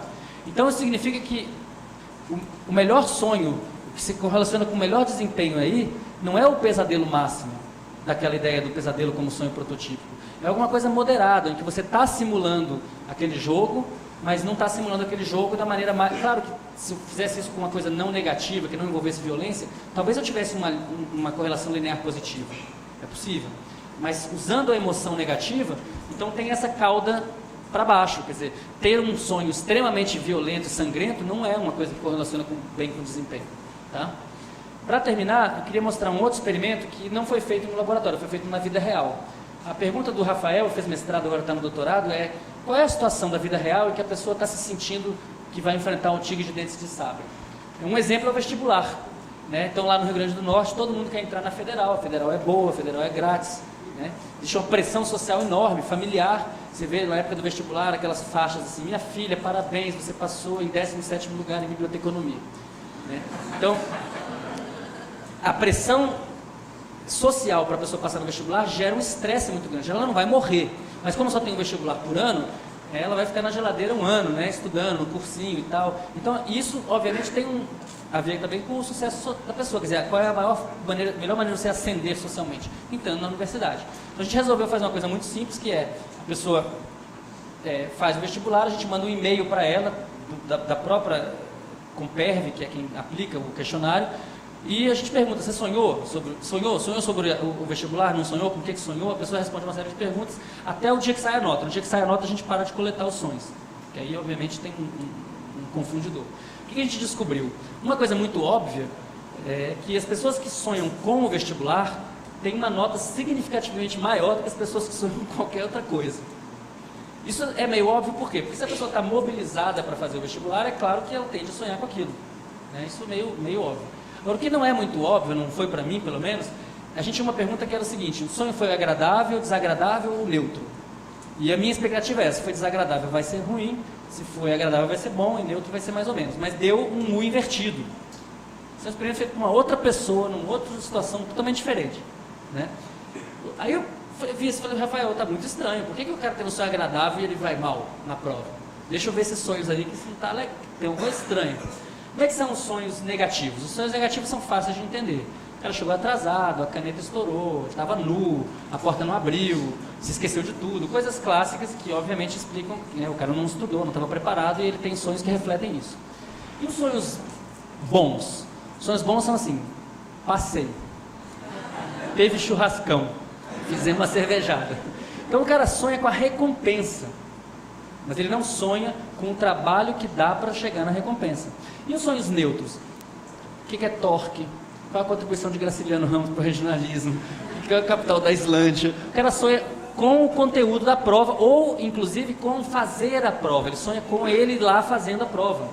Então é muito legal, porque a ideia da simulação tem a ver com a praxis. Quer dizer, o cara, as notas, claro que isso não é causal, é correlativo, mas ter notas boas se correlaciona não com sonhar com a recompensa, mas com sonhar com o trabalho que leva para chegar na recompensa. Bom, essa ideia do sonho como um oráculo, né, do futuro é uma ideia muito antiga, né? Se a gente vai em Macróbios e Artemidoro, isso aqui é uma citação da interpretação dos sonhos, né? Tá no Freud. Ele fala, Macróbios e Artemidoro diziam que tinha dois tipos de sonhos: os que se referem ao presente, ao passado, que não são importantes, e os que se referem ao futuro. A essa classe pertencem as profecias diretas, recebidas em sonho, oráculo, a previsão de eventos futuros, visão, e o sonho simbólico, que requer interpretação, somnium. Tá? Se a gente for ver, todas as culturas, civilizações antigas, todas, sem exceção, os egípcios, os gregos, os romanos, você vai nos Vedas, você encontra isso, no I Ching você vai encontrar isso, todos eles vão dizer que alguns sonhos são premonitórios, podem prever o futuro. As populações ditas primitivas, atualmente existentes, indígenas, sul-americanos, norte-americanos, aborígenes, todo mundo acredita que os sonhos podem prever o futuro. O povão, se perguntar lá para o jardineiro, para o porteiro, se ele acredita nisso, é claro que ele acredita nisso, inclusive ele já ganhou uma grana nisso no jogo do bicho. Quem que não acredita? Nós, pessoas da academia. Porque o futuro, né, a física nos diz que o futuro é indeterminado. Como é que você pode prever o futuro se o futuro é indeterminado? Bom, é só você mudar uma palavra. Em vez de ser um oráculo determinístico, que é o que essas culturas acreditam, você pode pensar num oráculo probabilístico. Então, talvez a função dos sonhos na evolução dos hominídeos tenha sido usar as memórias do passado para tentar simular um futuro possível. Quer dizer que isso vai acontecer? Não. Mas se você vive num mundo de 3 ou 4 variáveis, é muito mais fácil acertar do que quando você tem 2.500 variáveis, né? Então, esse é o caminho que eu tenho perseguido nos últimos anos. E para terminar, eu queria voltar naquelas frases, né? Então, grande parte do processamento mental inconsciente, acho que não precisa nem discutir, né, gente? Claro. E a gente sabe hoje em dia que isso tem a ver com o envolvimento de mais áreas corticais. Traumas sexuais infantis causam psicopatologias na idade adulta. A gente podia dizer, por exemplo, que abuso na infância está correlacionado com a metilação de um promotor gênico que reduz a expressão de receptores glucocorticoides do hipocampo. Isso não é uma tentativa de reduzir, mas isso é uma tentativa de dizer que isso é um programa de pesquisa em biologia. Dizer que pensamentos indesejados podem ser reprimidos se tornar inconsciência, hoje em dia a gente diz que o córtex pré-frontal controla a supressão intencional de memórias por meio da desativação do hipocampo de amígdala. Um programa de pesquisa claramente freudiano. Sonhos contêm restos diurnos, a gente sabe que os sonhos reverberam memórias a nível eletrofisiológico e molecular. É exatamente a mesma afirmação, com um pouco mais de detalhes. Sonhos satisfazem desejos, antidesejos, desejo motor do sonho. Que tal dizer que sonhos concatenam fragmentos de memórias de forma a simular expectativas futuras de recompensa e punição mediadas por dopamina? É a mesma afirmação com um pouco mais de detalhes. Sonhos são conglomerados de formações psíquicas, a gente podia dizer que os sonhos são conglomerados de memórias. E sonhos são um caminho real para o inconsciente, talvez a gente possa dizer que os sonhos permitem acessar o banco de memórias. Então, uma definição biológica de inconsciente pode ser que é a soma de todas as nossas memórias e as suas combinações possíveis. Muita coisa, né? Então, para terminar, aqui a gente tem, esse é o último slide, eu prometo, a gente tem aí um panteão dos nomes que qualquer estudante de pós-graduação em neurociências tem que estudar, né? Muito do que a gente falou aqui está ligado a Darwin, está ligado a uma conjectura, uma narrativa evolucionista, né? Muito do que a gente falou aqui está ligado a Carral, ao neurônio, o próprio Golgi, Helmholtz, Bloller, Otto Leu, William James, Pavlov, todos esses nomes são nomes que um bom aluno de doutorado em neurociências deveria conhecer e estudar. Mas ele não tem uma grande ausência aqui, né? E essa ausência, ela pode ser preenchida com essa citação do Lawrence, né? O Lawrence, quando terminou a Segunda Guerra Mundial, ele foi preso por ser um colaboracionista nazista, ficou 2 anos e pouco preso numa prisão soviética na Armênia. E, inclusive, podiam ter acabado com ele ali, a gente não saberia dele, talvez, né? E ele escreveu um livro, um pedaço de papel, que foi o primeiro que ele escreveu e foi o último a ser publicado. Foi publicado em 1996, que tem como nome A Ciência Natural da Espécie Humana, uma introdução à pesquisa comportamental comparada, ou os manuscritos russos.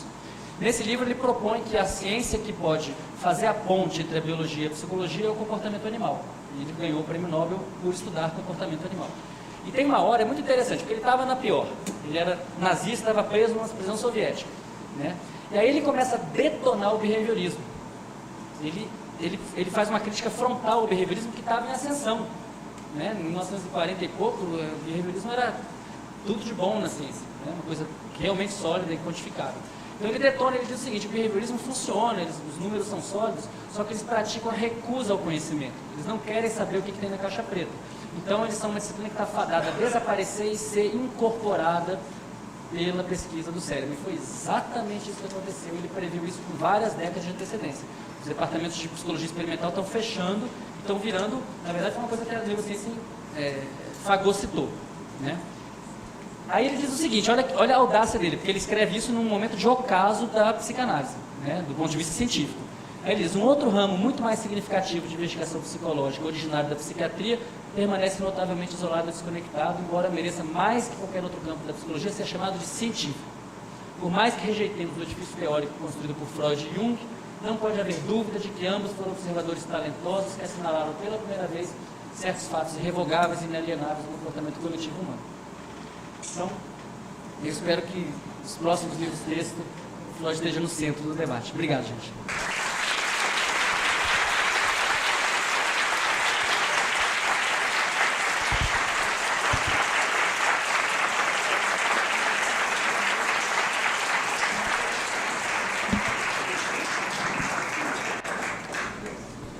Vocês têm questões para o Siddhartha? Sim. Siddhartha, antes de mais nada, muito obrigado, uma palestra brilhante, muito obrigado por estar conosco. Eu tenho uma dúvida seguinte. Há algum tempo atrás, num comentário sobre filme, eu e um colega, ele estava falando dessa divisão das neurociências entre uma parte das neurociências que diz que os sonhos não têm sentido algum, não é? E outra parte que não advoga essa tese. E ele levantou uma situação que me pareceu extremamente interessante, né? Bom, primeiro eu gostaria de te perguntar a situação. Ele estava falando algo em torno da região cerebral, onde se supõe que seja responsável pelo sono REM e etc., e por conseguinte o sonho.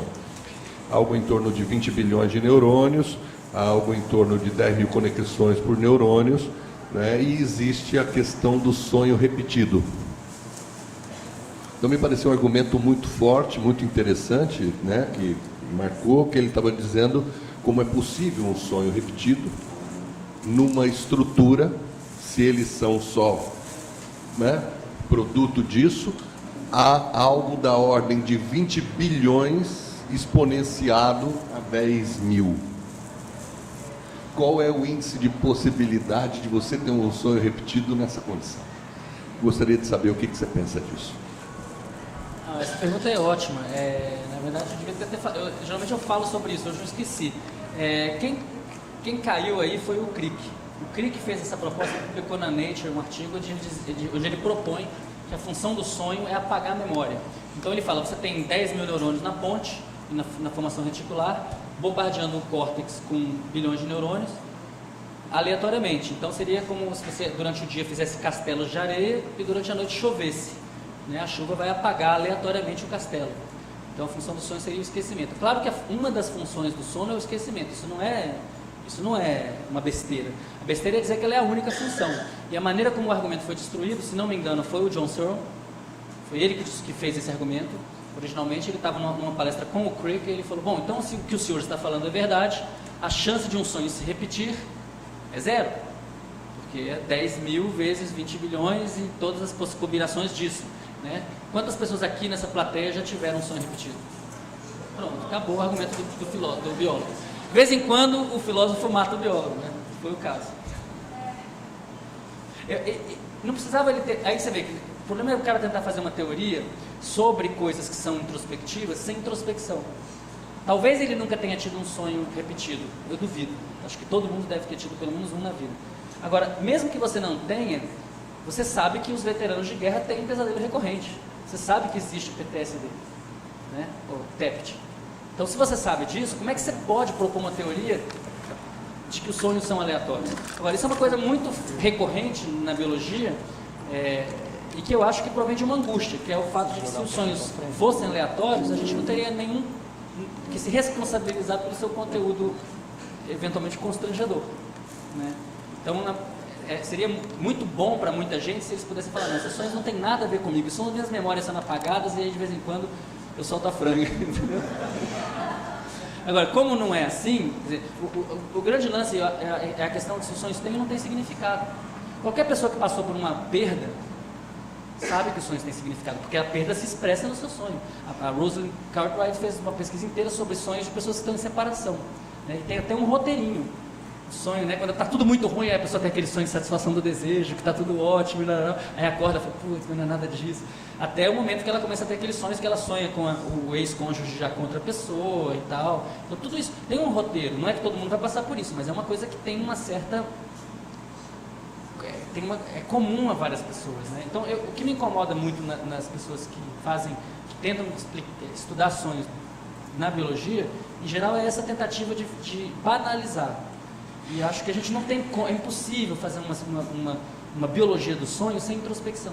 Impossível. Por quê? Porque o fenômeno onírico é mais do que tudo subjetivo, né? Eu posso te contar o meu sonho, mas isso não vai te dar a menor ideia de como é que ele foi.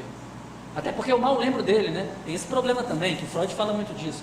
Quando você relata para o outro e relata para si mesmo, é muito tênue.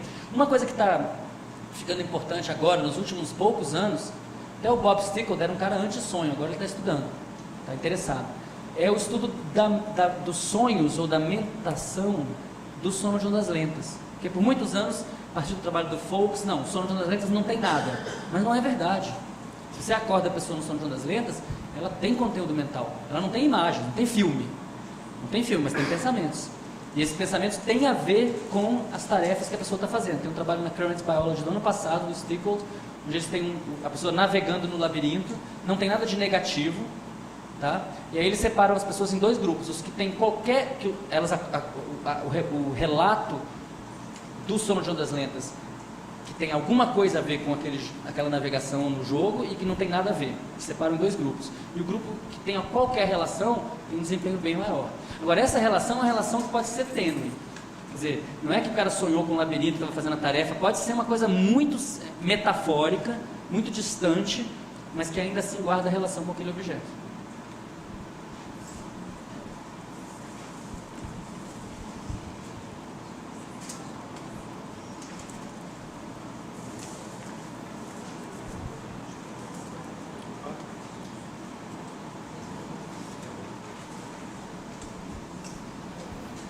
Oi, Cidade. Gostaria primeiramente de parabenizar pela excelente palestra. Bom, se os sonhos eles são uma oportunidade de prever o futuro, né, de a gente ter essa arena de simulação e de uma maneira probabilística prever o futuro, né, é estranho pensar como que os sonhos, na verdade, nós não temos controle sobre eles, né, como se fosse um carro desgovernado e que muitas vezes, inclusive, a gente se vê no sonho, como se fosse em terceira pessoa, né, sonho. Isso alguns estudos dizem que tem um pouco a ver com a desativação do córtex pré-frontal durante o sono REM. Não sei se isso tem sido corroborado de uma maneira mais sistemática, né? Mas o que eu fiquei pensando é que se isso realmente tem um valor adaptativo, no caso dos sonhos lúcidos, por exemplo, em que você toma o controle do sonho, a maior incidência desses sonhos lúcidos talvez não traria uma simulação mais efetiva dessa realidade, e talvez se essa pessoa conseguisse sistematicamente ter sonhos lúcidos, ela não poderia montar um programa de treinamento aí das futuras atividades, né? Esse é um tema polêmico, né, na psicanálise, porque muita gente vai dizer, não, mas o sonho não deve ser perturbado, você não deve tentar tomar consciência do seu sonho. O sonho tem sua função, deixa rolar.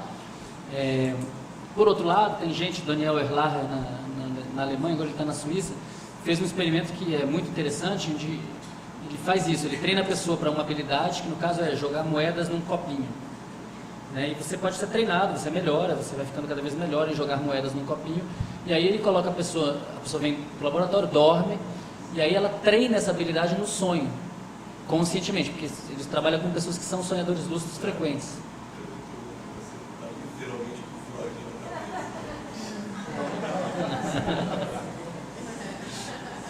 Baixar o santo aqui. Esse trabalho do Daniel Erlacher mostra que o cara melhora. Quer dizer, a prática, assim como você pode melhorar fazendo imaginação ativa na vigília, você também pode melhorar fazendo imaginação ativa no sonho. A gente tem no trabalho do Sérgio Rolim, que está terminando o doutorado agora, o sonho lúcido, a gente viu que em alguns casos, poucos casos, a gente teve um sujeito que teve o sonho em terceira pessoa. Teve o sonho não do ator, mas do diretor. Né? E nesses casos existe uma ativação numa área, na junção temporoparietal, TPJ, que é uma região que, se você ativar ela pode gerar uma sensação de estar fora do corpo. Então, parece que tem um substrato neural compreensível para essa experiência. Agora, isso é muito raro. Geralmente a pessoa tem um sonho em primeira pessoa. É muito raro você ter um sonho em terceira pessoa. E mais raro ainda é a pessoa ter um sonho em que ela não está. É raríssimo. É quase inexistente, assim. Que sugere que não faz sentido fazer simulação de futuro em que você não está. Né? Pela mesma razão que também é raríssima a pessoa que sonha com a própria morte. Ela sonha até com a iminência da morte, chega até a beira da morte. Mas sonhar com a própria morte é muito raro. E eu sugeriria que é preocupante, entendeu? Talvez sinal de alguma coisa. Não, tudo bem, não sei, mas que é raro é. Não sei se... Siddhartha, gostei muito da sua palestra. Na verdade, eu não tenho uma pergunta, eu tenho um comentário. Eu estou vendo na sua postura, vi a postura em várias mesas, né, dessa boa vontade em ver o que o outro traz, ter o copo um pouco vazio. Né? E eu queria aproveitar a oportunidade para poder parabenizar isso. Eu acho que isso é o melhor dos mundos quando a gente pensa em ciência, quando a gente pensa em conhecimento. E particularmente para mim, né, o comentário é que, entre várias coisas que eu aprendi hoje, né, nos encontros, foi essa postura de você e dos outros palestrantes. E eu acho que isso precisa ser enfatizado, né? Onde a gente tem a diferença, mas a gente tem a boa vontade de encontrar algo em comum. Então, o meu comentário é esse.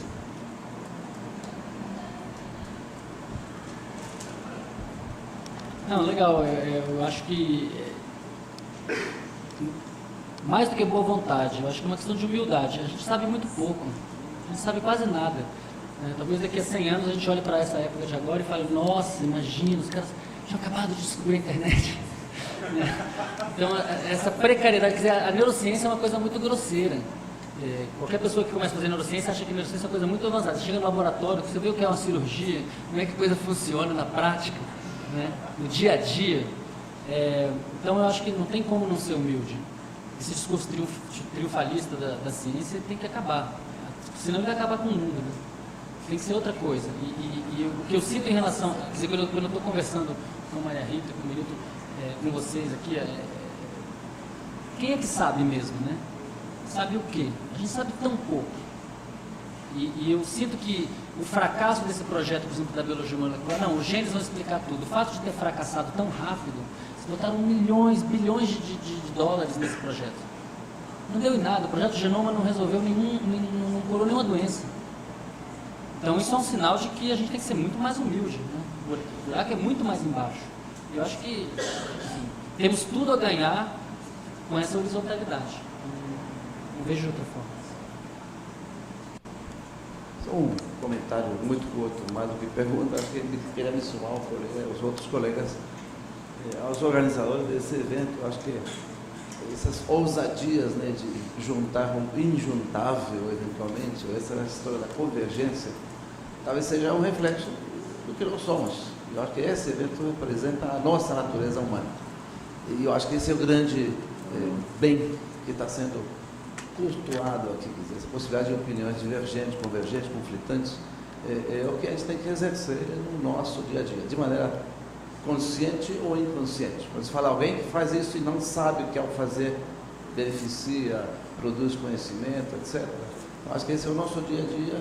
Esses personagens que está colocando aqui, você nesse momento, cada um de nós escutando ou não, representamos essa natureza humana. Que em vários momentos da história da humanidade se vem oscilando conforme poder, feudos, dinheiro, o que for.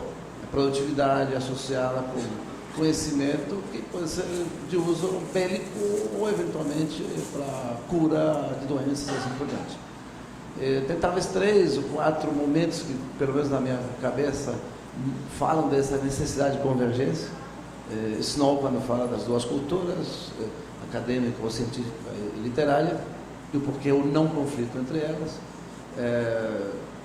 Consciência em Edward Wilson, quando fala da necessidade de convergência entre ciências naturais, exatas e humanas. Sem um projeto conciliante, um termo de 1800 e tantos dos filósofos, né? A consciência talvez não existe em português, consilience, mas é a necessidade de ter essa convergência. E mais, nos anos 70, estava mencionando o Kuhn, quando fala da estrutura das revoluções científicas, que é justamente a quebra dos dogmas e a maneira como a ciência se faz botar no quebra-cabeças. São pequenas peças que na nossa cabeça fazem sentido, talvez na cabeça dos outros não fazem, mas uma vez que o feudo é destruído, infelizmente você cria um outro dogma que tem que ser destruído novamente, e essa é a dinâmica, digamos, do pensamento humano.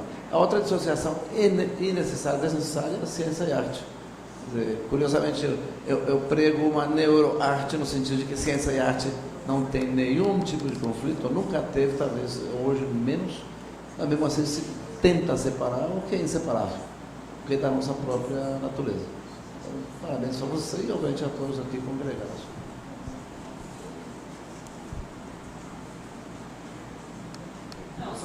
Concordo com tudo que o Norberto fala. Não, só acho que você falou da neuroarte, é uma coisa que quando você começou a fazer, as pessoas deviam olhar você como um doido, né? Hoje em dia, você virou o patrono do assunto no Brasil, porque quanto tempo demorou? 15 anos? Em 15 anos mudou tudo, né? A gente está vivendo esse momento de crise global, que significa também um momento de encontro, né? A gente vai ter que juntar todos os saberes. Nesse sentido, o Feyerabend é muito legal, né? O Feyerabend fala, não se joga no lixo nenhum saber. Se a dança da chuva dos índios Hopi não faz chover hoje, guarda lá no seu baú, não joga fora não, porque pode ser que no futuro a gente precise, entendeu? Eu acho que isso a marca positiva desse tempo é que não tem esses preconceitos, não deve haver mais esse tipo de preconceito entre os saberes, né? E com isso a gente tem que sair da ciência, inclusive sair da academia como um todo, né? Eu acho que a gente tem muito preconceito com a religião, só que a maior parte das pessoas do mundo é religiosa. Como é que a gente vai lidar com isso? A gente vai... Toda essa coisa do DOCS, de detonar e essa coisa muito agressiva, que tem a ver com o contexto dos Estados Unidos, por exemplo, eu acho que ela tem que ser negociada de outra maneira. Tem que ser negociada com a ciência tem que ser mais tolerante também. Não para aceitar a sacanagem, a opressão política dos republicanos evangélicos. Não. Mas acho que tem que ser mais tolerante com a crença das pessoas. Tem que ser respeitado isso daí, né? Porque bem ou mal, todo mundo vai morrer, né? Então, não sei, né? Eu acho que não, eu acho que a gente morre, mas o que eu sei, né? O Trump, meu Deus. Só uma observação. Você falou da cultura, que nada se perde, é o que eu penso no psiquismo. Nada se perde no psíquico. Tudo pode até se transformar, se ligar de outro jeito, mas do nascimento até a morte, nada se perde, está tudo lá, né? Enfim, só me ocorreu